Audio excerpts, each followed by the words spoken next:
Bonsoir à tous, ravi de vous retrouver pour ce journal à la une de l'actualité. Découverte macabre à Malika Montagne. Les corps sans vie de deux frères ont été retrouvés dans une chambre. Ils seraient morts asphyxiés. Témoignage à suivre dans cette édition.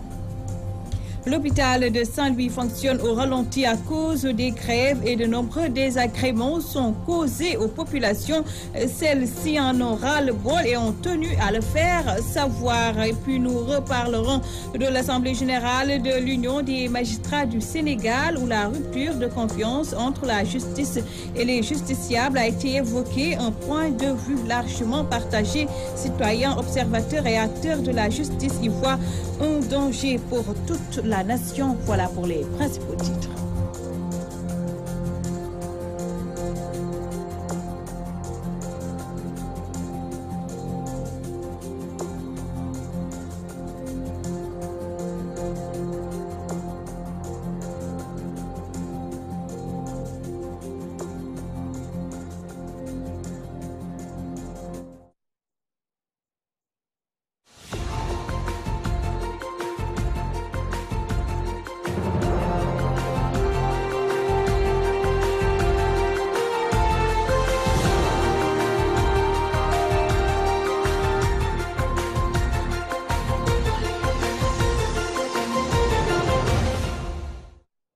De vous joindre à nous. Nous ouvrons ce journal avec ce drame à Malika Montagne. Dans la commune de Malika, deux frères ont été retrouvés morts dans une chambre. Ils auraient été asphyxiés sous le choc. La famille exprime ses regrets dans ce Vox Pop de Théodore Semedo.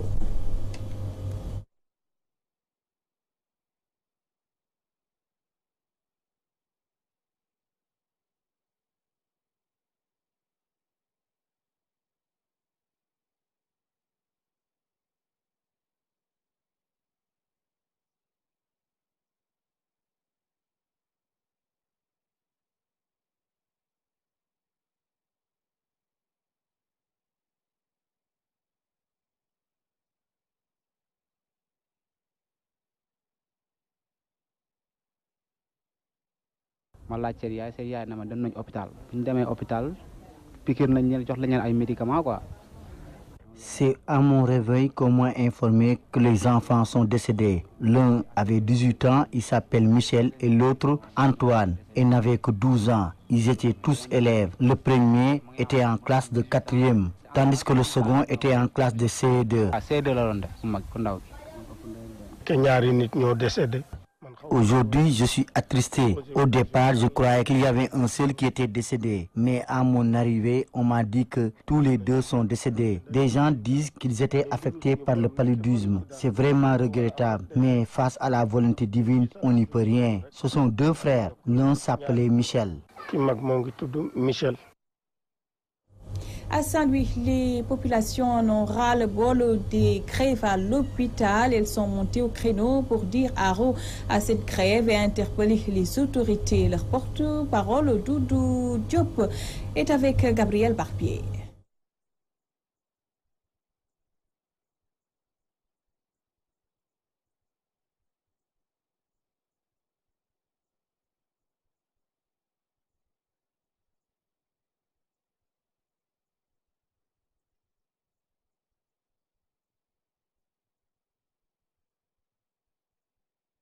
Les critiques parfois légitimes de nos concitoyens, ainsi parle le président de l'Union des magistrats du Sénégal sur le fonctionnement de la justice au Sénégal et Souleymane.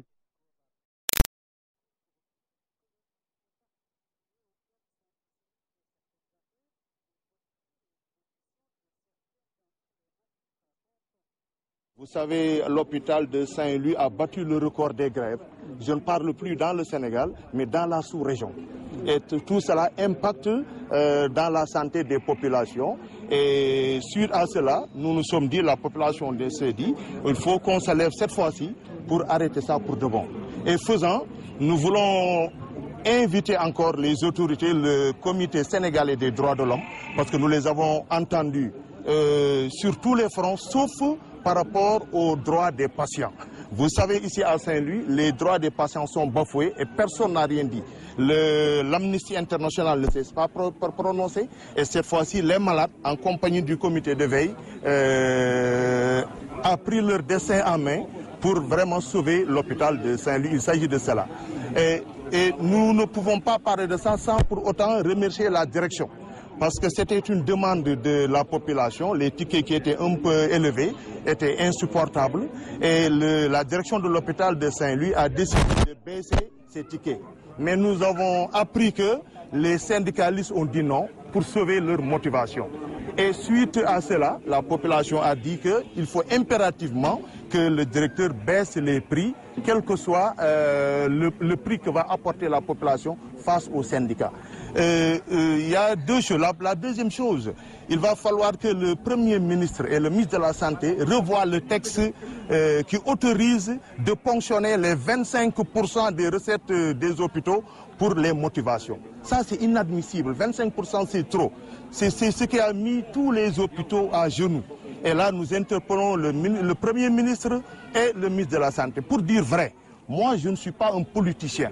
Mais pour dire vrai, il faut dire que les deux derniers régimes du Sénégal ont fait des efforts considérables dans le secteur de la santé.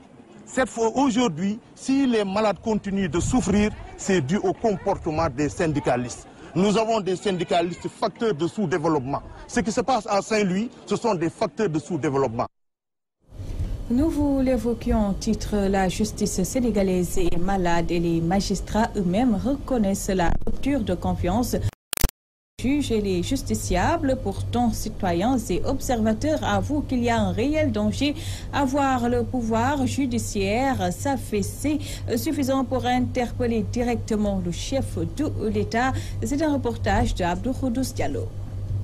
Les critiques parfois légitimes de nos concitoyens, ainsi parle le président de l'Union des magistrats du Sénégal sur le fonctionnement de la justice au Sénégal. Et Souleymane Teliko va plus loin dans son discours pour dire que le rythme particulier auquel sont soumises certaines affaires, les postures et positions de certains d'entre les magistrats confortent bien la position des Sénégalais qui parlent d'une justice à deux vitesses. Des attaques inquiétantes selon Teliko qui traduisent une progressive rupture entre les citoyens et la justice. Et pour mettre fin à ces dérives, Teliko rappelle les promesses non tenues du ministre de la Justice. À maintes reprises, vous nous avez tenu un discours qui laisse penser que vous êtes un partisan de la transparence. Donc, faites que cela se réalise. Le président de l'Union des magistrats du Sénégal crache ainsi sur les lenteurs administratives qui bloquent le fonctionnement de leur secteur. Et pour se conformer davantage à leur serment, Souleymane Teliko demande à ce que chaque acteur assume son devoir de sa part et soit responsable. Abdou Khoudous Diallo, convocation de Cheikh Bamba Dièye par la division des investigations criminelles. Mamadou Diop Decroix prend la défense de son collègue député. Pour le leader de And Jëf PADS, il faut plutôt une refonte du système judiciaire au cours d'un déplacement à Diamaguène Sicap Mbao. Il a aussi appelé les Sénégalais à la vigilance sur le processus électoral. Théodore Semedo a recueilli ses propos. On discutera aussi avec les populations des problèmes qu'ils rencontrent. J'imagine qu'il y a des problèmes d'eau, comme c'est aujourd'hui un fléau. Donc on évoquera ces questions. Et puis bon, la question de l'emploi, les jeunes de la banlieue, la question de l'emploi. Donc voilà, en gros, ces questions qu'on va aborder. Et surtout aussi, comment s'organiser. Organiser les populations pour qu'elles apprennent à faire face finalement à ce régime-là qui est là pour véritablement, qui constitue un fléau, quoi. Ça, ce sont des épiphénomènes. Le phénomène véritable dont on doit parler, c'est que c'est l'absence de justice dans notre pays. C'est-à-dire que la justice est à terre. Les institutions dans notre pays sont à terre. C'est-à-dire qu'on n'a même pas besoin d'être contre Macky Sall, pour le dire. C'est la vérité. Tout le monde est d'accord qu'il n'y a plus de justice dans notre pays. Les gens de la Sénat, nous devons les surveiller. Parce que la Sénat, aujourd'hui, on sait très bien ce qu'elle est. C'est un supplétif du régime. De toute façon, ça aussi, ce sont des luttes dans la rue qu'il nous faudra mener. Parce que c'est vrai que les problèmes sont très nombreux, mais il faut s'occuper du processus électoral. Et là-dessus, j'ai le sentiment que nous sommes un peu en décalage, y compris en tant que front de l'opposition. Parce que on aurait dû aujourd'hui être très avancé dans le recensement des jeunes garçons et filles qui doivent nous représenter dans les bureaux de vote. La Convention nationale des cadres du Grand Parti s'insurge elle aussi contre la convocation du député Cheikh Bamba Dièye à la DIC. Le Grand Parti considère que la justice a perdu sa crédibilité et les cadres proposent une alternative. Daoud Gueye parle en leur nom. Il est au micro de Mamou Gassama. Notre position au Grand Parti est que qu'il s'agisse de Cheikh Bamba Dièye ou bien de ses magistrats incriminés ou bien de la magistrature en général, mais également des citoyens lambda qui peut-être pensent pour beaucoup la même chose que Cheikh Bamba Dièye et Barthélémy Diaz, même s'ils ne le disent pas dans les médias. Ils sont tous des victimes parce que ce sont des victimes de ce système-là, de ce régime-là, qui a organisé les rapports entre l'exécutif et le judiciaire de telle sorte que les citoyens sont en droit de penser, en tout cas de soupçonner, une certaine mainmise de l'exécutif sur le judiciaire. Nous, au Grand Parti, dans le programme alternatif Suqali Sénégal, qu'on appelle le PASS, que nous proposons aux Sénégalais en alternative au PSE qui a fini d'étaler ses limites, nous avons dans les réformes judiciaires vu effectivement de remplacer l'actuel Conseil constitutionnel par une Cour constitutionnelle. Cela permettra effectivement de faire de sorte que cette Cour constitutionnelle soit dirigée non pas par le président de la République comme c'est le cas aujourd'hui avec sa présence et son émission au Conseil de la magistrature. Ça sera dirigé par un magistrat et ce magistrat-là sera choisi par ses pairs. Le président de la République lui-même l'a avoué, il y a un dossier qu'il a placé sous son coude. Dernièrement également, ce qu'on reproche à Cheikh Bamba Dièye, ce qu'on reproche à Barthélémy Diaz, il y a des ministres qui ont dit pire. Récemment, Mansour Faye, par rapport à la décision rendue par la Cour de justice de la CEDEAO, a clairement traité de n'importe quoi, n'est-ce pas, donc ces us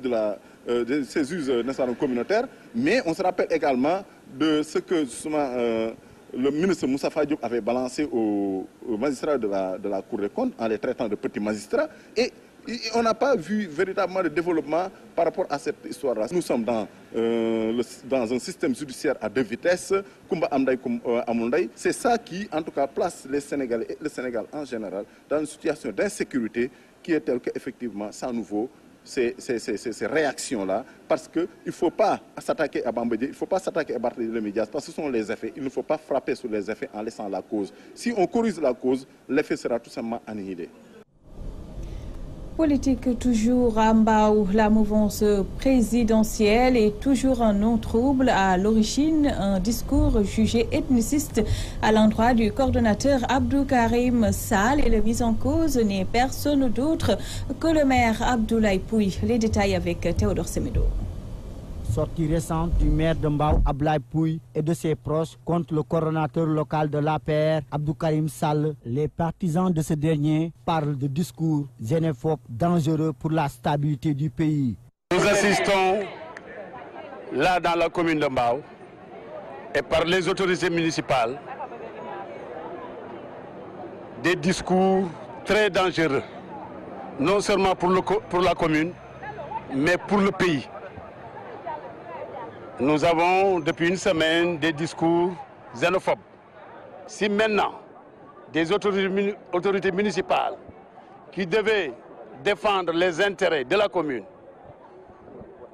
s'organisent pour aider à ce que cette commune vive en paix, se mettent maintenant, d'attaquer des citoyens paisibles, d'attaquer des femmes âgées entre 40 et 70 ans, un mercredi du soir, des femmes qui étaient en train de faire leur djamra. Quand une autorité municipale se permet de les attaquer en utilisant des gosses qu'il a soudoyés, qu'il a envoyés ici sur place, qui ont envahi le siège et nous ont attaqués à partir de 14 h jusqu'à 17 h. Et là, s'arrêter ensuite pour nous dire que maintenant, il est grand temps que les Lébous s'accapare du pouvoir ici dans la commune, c'est dangereux. Il demande d'ailleurs à l'édile de Mbao de revenir à la raison pour venir travailler aux côtés de leur camarade responsable Abdou Karim Sall pour le triomphe du président de la République dans cette localité. Est-ce que quand quelqu'un veut faire la paix, il commence par attaquer son adversaire politique? Monsieur le maire, cette réaction des proches du coordonnateur de l'APR de Mbao Abdou Karim Sall fait suite à la sortie virulente du maire Ablaye Pouy qui qualifiait de provocatrice sa convocation à la gendarmerie suite à une plainte déposée par Abdou Karim Sall lors du saccage de la permanence de l'APR de cette localité. Théodore Semedo, Mbao, Walfadjri. Les populations d'Oumoul Khoura dénoncent les maux auxquels elles font face. En plus de l'enclavement, cette localité de la commune de Touba n'a pas d'électricité. Profitant d'un meeting de ralliement de militants de l'APR sous la houlette de Serigne Assane Mbacké, les habitants ont exigé des solutions de la part des pouvoirs publics. À Touba, Mamadou Makhtar Sarr. Oumoul Khoura est un quartier de la commune de Touba. Les populations qui vivent dans cette zone ont profité d'un meeting de ralliement des militants de l'APR au Parti démocratique sénégalais à travers Serigne Assane Mbacké pour dénoncer les maux dont souffre leur localité, notamment l'absence de lieux de culte, entre autres. On avait entamé la construction d'une mosquée. Faute de moyens, les travaux sont à l'arrêt. Nous sommes aussi confrontés à un manque d'électricité. La zone est très mal éclairée.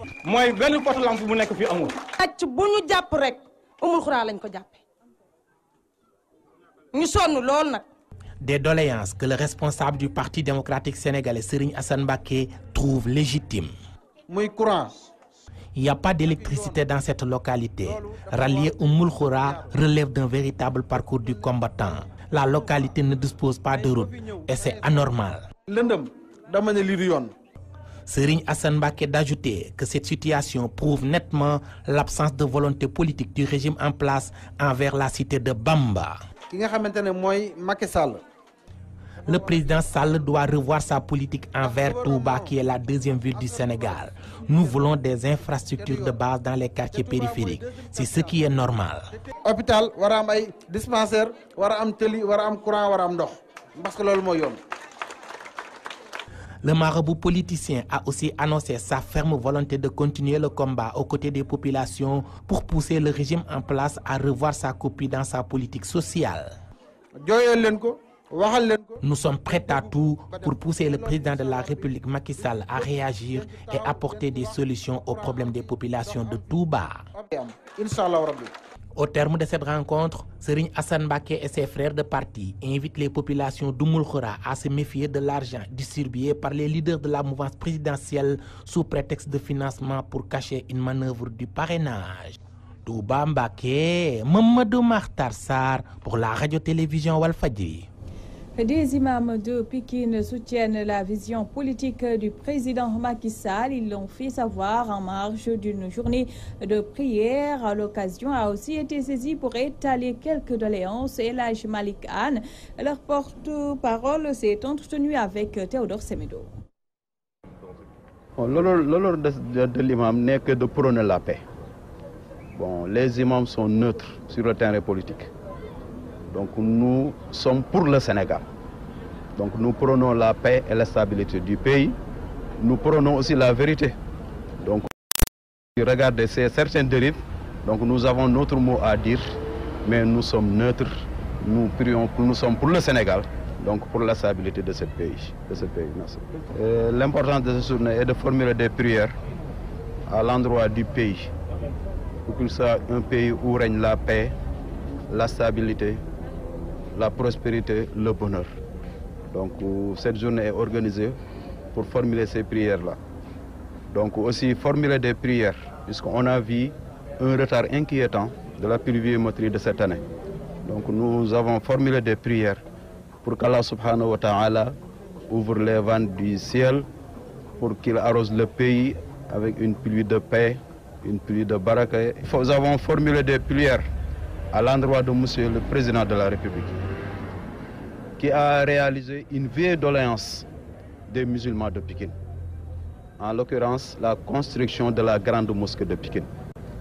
Vous avez vu les 2 précédentes éditions, on l'avait organisée dans la grande mosquée de Syndicat. Mais cette fois, vu l'avancement des travaux, c'est pourquoi on a déplacé cette édition pour l'organiser ici dans cette mosquée. C'était une promesse qu'il avait tenue devant nous. Donc, par votre intermédiaire, nous lui rappelons ça. Parce qu'il nous avait promis de nous donner des indemnités. Puisque les charges des imams, vous le savez, c'est des charges vraiment énormes. Celui qui a besoin de quelque chose vient voir les imams. Parlons de toute autre chose à présent. Enda Jeunesse Action s'installe à Dia dans le département de Kaolack. L'ONG entend ainsi aider davantage les enfants pour le respect de leurs droits. Mais dans cette zone, le droit d'expression et l'accès à l'état civil reste un sérieux problème, nous apprend Al-Hassan Ba. Dans le but de faire respecter le droit des enfants et de marquer sa présence dans la zone de Dia, Enda Jeunesse Action a organisé une journée dans cette commune du département de Kaolack, dont les membres de l'association des anciens travailleurs et le programme Jeunes libres de tout travail d'enfants ont profité pour étaler leurs doléances. Nous voulons une plus forte implication des autorités locales dans la protection de l'enfance, mais également une implication des enfants dans la gestion des questions qui les concernent. Cela fera valoir notre droit à l'expression, mais aussi notre droit à la participation dans une perspective de développement de notre localité. Nous voulons une audience foraine pour les 583 enfants sans pièces d'état civil dans les 10 villages d'intervention. Le relèvement de l'âge du mariage des enfants à 18 ans. Après avoir reçu des mains des enfants le mémorandum, le sous-préfet a magnifié l'acte et dit qu'il rendra compte aux autorités compétentes. Les enfants de la zone de Dia qui ont posé un certain nombre de préoccupations à l'autorité administrative, mais également aux autorités territoriales. Et donc c'est avec plaisir donc, que nous avons accepté ce mémorandum et nous avons promis de transmettre aux autorités supérieures, notamment à Madame le ministre de la bonne gouvernance et de la protection de l'enfant. Driss Mané, le coordinateur de Enda Jeunesse Action Kaolack, quant à lui, est revenu sur la présence de Enda dans cette zone et a demandé à l'État de les épauler dans leur mission. Dieu et Mbadahoun sont des zones où les interventions en termes de protection de l'enfant ne sont pas très nombreuses.